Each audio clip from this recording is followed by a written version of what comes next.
اے ایمان والو، ان کافروں سے جنگ کرو جو تمہارے نزدیک ہیں، اور چاہیے کہ وہ تمہارے اندر ٹھوس شدت کا احساس کریں، اور جان رکھو اللہ متقین کے ساتھ ہے۔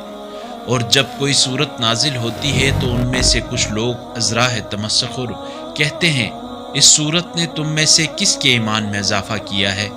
پس ایمان والوں کے ایمان میں تو اس نے اضافہ ہی کیا ہے، اور وہ خوشحال ہے۔ اور البتہ جن کے دلوں میں بیماری ہے، ان کی نجاست پر اس نے مزید نجاست کا اضافہ کیا ہے، اور وہ مرتے دم تک کفر پر ڈٹے رہے۔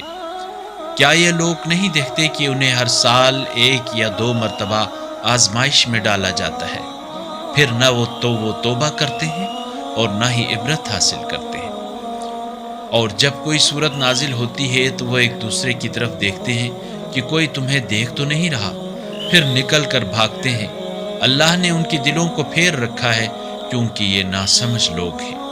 بتحقیق تمہارے پاس خود تم ہی میں سے ایک رسول آیا ہے، تمہیں تکلیف میں دیکھنا ان پر شاق گزرتا ہے۔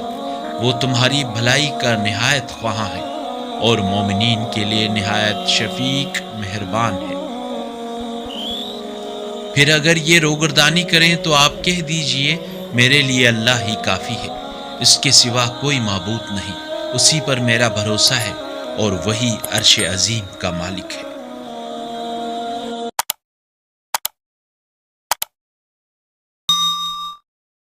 اللہ نور السماوات والارض، اللہ آسمانوں اور زمین کا نور ہے۔